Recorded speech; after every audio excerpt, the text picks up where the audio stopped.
کا حق نہیں ہے، یہ عوام کا حق ہے۔ پاکستان میں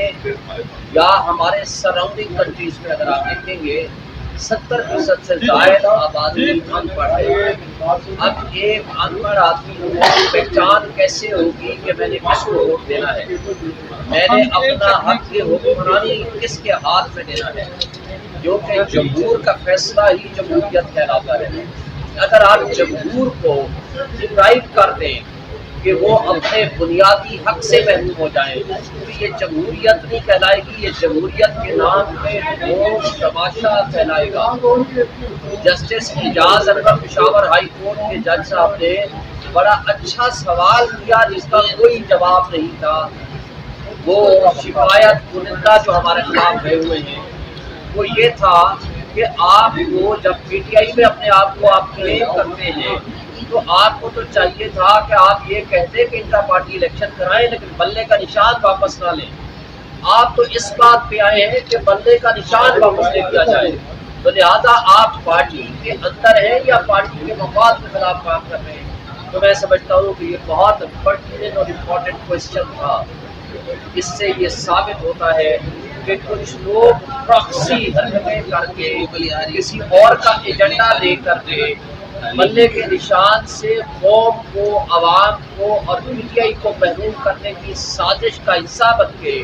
ہمارے خلاف الیکشن کمیشن میں گئے،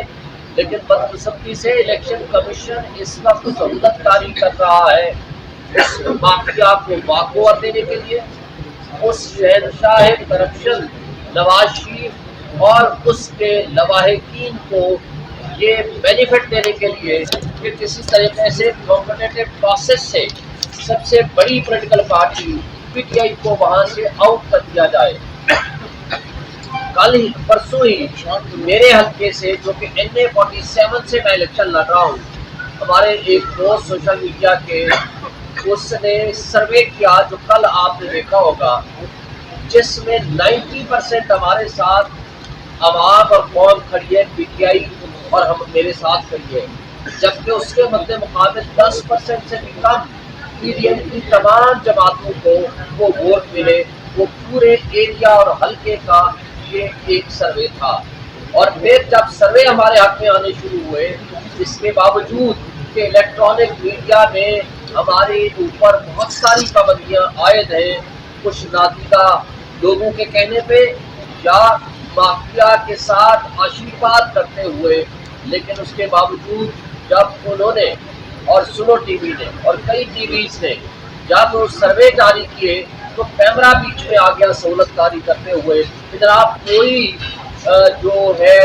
الیکٹرانک میڈیا کا یا ٹی وی چینل سروے نہ دکھایا کرے۔ بھائی یہ الیکشن ہے یا یہ سلیکشن ہے؟ پوری دنیا میں سروے دکھائے جاتے ہیں، پوری دنیا میں یہ موقع دیا جاتا ہے کہ تمام پارٹیز کا سروے کیا جائے، اور صحافت کی آزادی ہے، اس میں رائٹ ٹو انفارمیشن ہے۔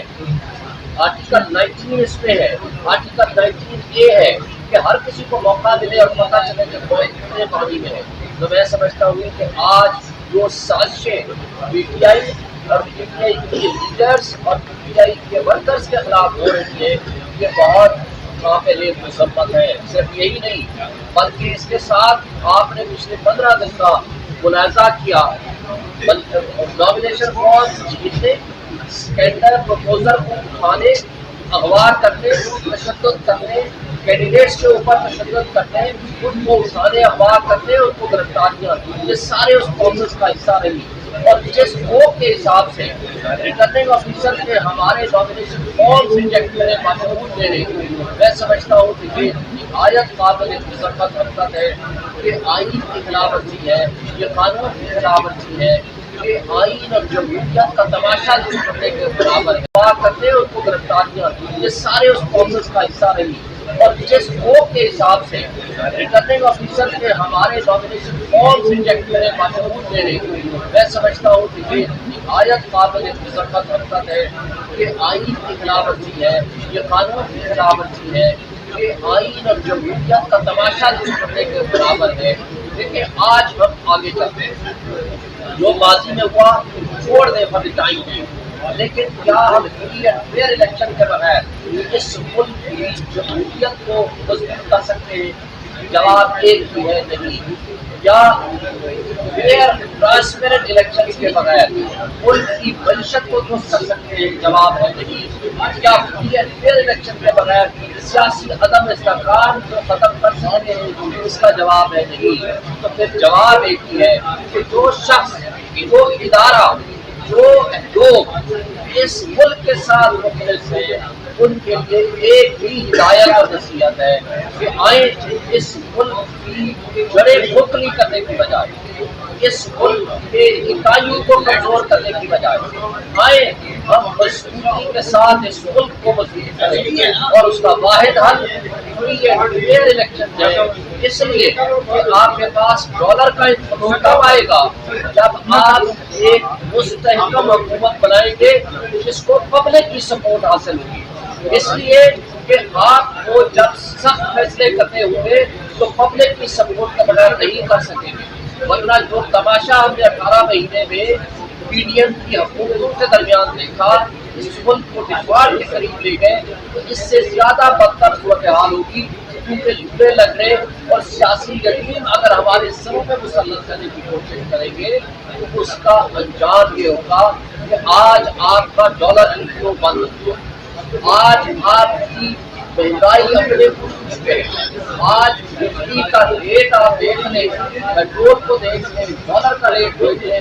آپ بدترین معاشی تباہی کی طرف جا رہے ہیں۔ جبکہ اس کے مقابل میں عمران خان کا جو لاسٹ ڈیٹ تھا، اس کے باوجود 3.5 پونے 4 سالوں میں 2 سال ان کا کورونا میں بھی گزرا، پھر وہ last time 6.2% G D P, اس کا $24 بلین کا آپ کے پاس ریزرو تھا اور ڈالر فلو تھا۔ اس لیے کہ اوورسیز آپ کے اوپر تب انویسٹمنٹ کرنے کے لیے آئے گا جب یہاں اسٹرانگ جمہوری حکومت ہوگی۔ اس لیے کہ جس شخص یا جس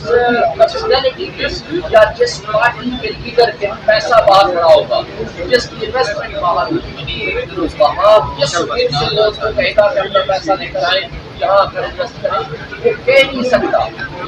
اس لیے میں سمجھتا ہوں کہ پی ٹی آئی کے ساتھ آج 80 سے 90% عوام کھڑی ہے، اور عمران خان واحد لیڈر ہے، لیڈر ہے جس کے اوپر اوورسیز 100% ٹرسٹ کرتے ہیں۔ آج وہ اپنا پیسہ لے کر جائیں گے، انویسٹمنٹ کریں گے، ہمارے ملک کو ترقی ملے گی، ہمارے ملک کو معاشی سے آئے گی، ملک کی سیاسی عدم استحکام کم ہوگا اور ہمارے مسائل کم ہوں گے، ورنہ نیشنل سیکورٹی کی ایٹلسٹ میں بات ہو جائے گی۔ اگر خدا نخواستہ اسی طرح ایک شخص عمران خان کی ماسٹری میں تمام اداروں کو تباہ بنا دیا گیا ہے اور تمام ادارے باندھی بن کے مافیا کے سامنے سب کو ہو کے کھڑے ہوئے ہیں، اور یہ قابل افسوس بات ہے، اس سے ہماری ملک کو نقصان ہوگا۔ بتائیے گا، نہ بلہ مل رہا ہے، نہ گفٹیں مل رہی ہے، نہ فریج مل رہی ہے، نہ فیڈ مل رہی ہے، نہ لیول مل رہی ہے،